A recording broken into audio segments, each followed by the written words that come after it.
Notre quartier Silly-Gallieni accueille 28 000 habitants, dont 1150 nouveaux boulonnais depuis 2019. Son patrimoine architectural est caractérisé par l'usine Le Matériel Téléphonique, désignée par le sigle LMT, qui désormais abrite le siège social de l'OCDE. L'école Jean-Baptiste Clément, réalisée par l'architecte Jacques Debat-Ponsant, beau-frère d'André Morizet, ancien sénateur-maire de la ville. L'habitat communautaire du 14 rue de Sèvres, réalisé au lendemain de la Seconde Guerre mondiale. Le lotissement des 3 rues, réalisé par les frères Cacheux, la rue Diaz, la rue Reinhardt, la rue Fernand-Pelloutier. Notre quartier offre un paysage verdoyant avec ses parcs et jardins, dont le mail du Maréchal Juin, le square Léon Blum, le square des frères Farman et aussi ses berges de Seine. Nous, on a choisi d'habiter dans le quartier pour plusieurs raisons. D'abord, la crèche pour notre fils, les espaces verts, les commerces. C'est un quartier qui est plutôt bien desservi, puisqu'on est à mi-chemin entre le pont de Sèvres et le pont de Saint-Cloud. Et pour moi, le sport, puisque je suis proche de la CBB canoë-kayak, où je fais du stand-up paddle. C'est un quartier qui est très animé, que ce soit en semaine avec donc les activités des entreprises qui sont tout autour, mais aussi le week-end avec cette magnifique coulée verte qui permet aux enfants de pouvoir s'évader. Vous pouvez rencontrer vos élus de la ville à la permanence mobile, au marché Billancourt chaque mercredi de 9h à 12h et chaque premier samedi du mois de 9h à 13h. Au marché Escudier chaque mardi et vendredi de 9h à 12h et chaque premier dimanche du mois de 9h à 13h. Les permanences mobiles sont des occasions pour les Boulonnais d'échanger avec les élus, de poser leurs questions et de leur faire part de leurs suggestions. Nous travaillons avec 24 conseillers de quartier. Ils sont les représentants de la société civile, composée à parité d'hommes et de femmes de tous âges. En tant que conseiller de quartier, j'essaye de faire le lien entre les artisans et la commune, puisque nous avons la chance d'être dans un centre artisanal unique en son genre dans notre quartier. Des événements ont animé notre quartier en 2023, dont les dimanches musicaux qui attirent chaque année près de 750 Boulonnais au square du Jardin Farman.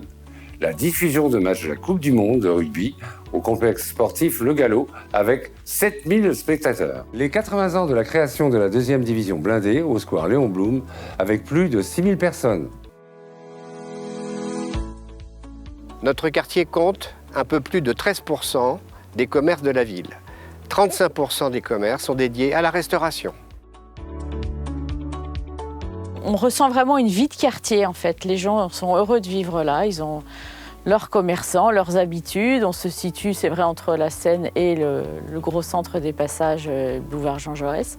Mais du coup, il y a vraiment une vie de quartier ici. C'est un quartier avec une forte habitation, avec tout âge, avec des personnes qui sont là depuis déjà quelques années, même de nombreuses années, parce qu'on a beaucoup de personnes âgées qui vivent dans le quartier, on a une EHPAD à côté, on a aussi une crèche qui vient de s'installer à côté, ce qui veut dire les mamans, les papas qui déposent les enfants le matin. Un quartier qui a de l'avenir, grâce à sa proximité de la Seine, cette grande rue qui traverse toute la ville de Boulogne-Billancourt. Depuis notre dernière rencontre en 2023, notre quartier a poursuivi sa transformation. La rue Gallieni, entre les rues de Bellevue et de Silly, a été rénovée. Elle permet des passages piétons sécurisés, la mise aux normes pour les personnes à mobilité réduite, ainsi que l'aménagement d'espaces verts pour un coût de 430 000 €. Du mobilier pour trottinettes a été installé devant le lycée Jules Marais pour 1 100 €. Une station de réparation et de gonflage pour vélo a été installée à l'angle de la rue de Silly et du mail du Maréchal Juin pour un montant de 5 500 €. Dans le cadre du budget participatif jeunesse, une boîte à livres a été installée à l'entrée du square Léon Blum pour 2 112 € et des arbres fruitiers ont été plantés au jardin Gallieni pour 900 €.